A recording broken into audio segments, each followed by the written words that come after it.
নতুন নেতৃত্ব নিয়ে বাংলাদেশের রাজনীতিতে দ্রুতই ফিরে আসতে চাইছে আওয়ামী লীগ। আপনারা জানেন যে আওয়ামী লীগ বাংলাদেশে রাজনৈতিক কার্যক্রম নিষিদ্ধ করা হয়েছে।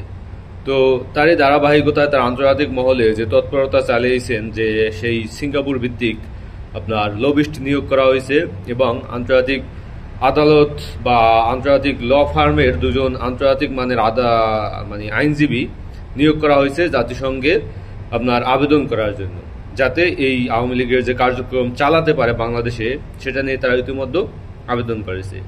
এবং ভারতে আওয়ামী লীগের অফিস ভাড়া নেওয়া হয়েছে এবং সেখান থেকে তারা কিছু দিক নির্দেশনা দেওয়ার চেষ্টা করতেছে। এই মুহূর্তে শেখ হাসিনার বয়স ৮০ বছর এবং শারীরিকভাবেও তিনি অসুস্থ, যেটা হয় আর কি ৮০ বছর বয়সে।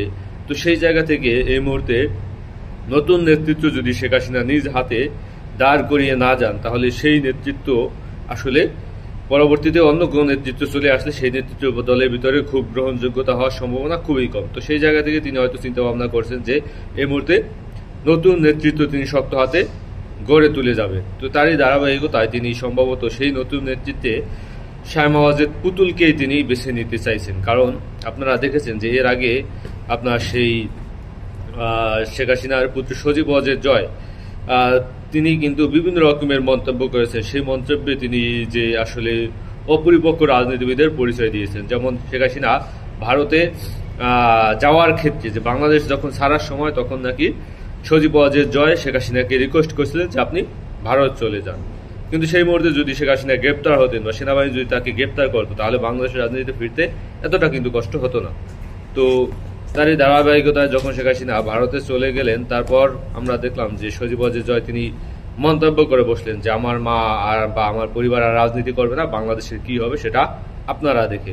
দুই রকমের একটা মন্তব্য, সেটা অপরিপক্কর পরিচয় দিয়েছেন। এবং বিশেষ করে শেষে যখন শেখ হাসিনার একটি ফোনালাপ ফাঁস হলো, যেটা আপনারা জানেন যে বিবিসি বাংলা প্রকাশ করেছে, একটা আপনার সংবাদ মানে তারা একটা রিপোর্ট করে, সে জায়গায় সজীব ওয়াজেদ জয় বলে বসলেন যে এই ভয়েস রেকর্ড আসলে আমার 2013 সালের যখন হোলি আর্টিজনের সময়।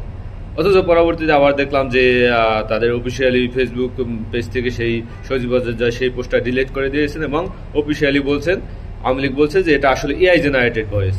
তো সেই জায়গা থেকে এই যে অপরিপক্ক রাজনৈতিক কথাবার্তার তিনি পরিচয় দিয়েছেন, তো তার হাতে দল দেওয়া অতটা নিশ্চিত মনে করছেন না সম্ভবত শেখ হাসিনা। তো সেই জায়গা থেকেই শায়মা ওয়াজেদ পুতুলকে বেছে নেওয়া হইতেছে এবং পুতুল বোধ হয় পরবর্তী আওয়ামী লীগের রাজনৈতিক নেতৃত্বে চলে আসবে।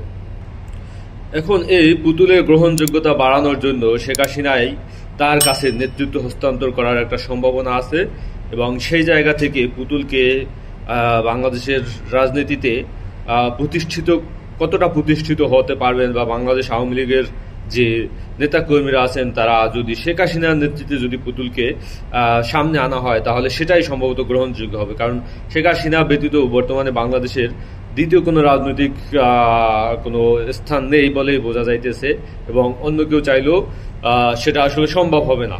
আপনারা দেখেছেন যে রিফাইন্ড আওয়ামী লীগ, নতুন আওয়ামী লীগ, বিভিন্ন রকমের কথাবার্তা বলা হইতেছে এবং সেটা আসলে কিন্তু গ্রহণযোগ্য হবে না বলেই বোঝা যাইতেছে। এখন একমাত্র বয়স আওয়ামী লীগের যে নেতা কর্মীরা যারাই আছেন তারা বিশ্বাস করেন যে একমাত্র শেখ হাসিনাই পারবে, শেখ হাসিনার নেতৃত্বে আওয়ামী লীগ ফিরতে পারবে এবং শেখ হাসিনাই তাদের একমাত্র ভরসা। তো সেই জায়গা থেকে শেখ হাসিনার বিয়োগে দ্বিতীয় একটা ভরসা তৈরি করার জন্য আসলে শেখ হাসিনা নিজেই সম্ভবত এই শায়মা ওয়াজেদ পুতুলকে তিনি দাঁড় করিয়ে যাইতেছেন এবং পুতুলে একটা মোটামুটি ক্লিন ইমেজ আছে। আপনারা জানেন যে তিনি দীর্ঘদিন যাবৎ ওয়ার্ল্ড হেলথ অর্গানাইজেশনে চাকরি করেছেন এবং সেখানে এখন তার চাকরি নাই। এখন হয়তো তিনি চাকরি না থাকা অবস্থায় এখন এই মুহূর্তে রাজনীতিতে প্রবেশ করার সম্ভাবনা খুবই বেশি হতে পারে। তো দর্শক, আপনারা কি মনে করেন, নতুন করে আওয়ামী লীগ যদি এই পুতুলের নেতৃত্বে ফিরতে চায়, সেই আওয়ামী লীগ কতটা আওয়ামী লীগের ভিতরে গ্রহণযোগ্য হবে বলে আপনি মনে করেন, কমেন্টে জানাইতে পারেন। আসসালামু আলাইকুম।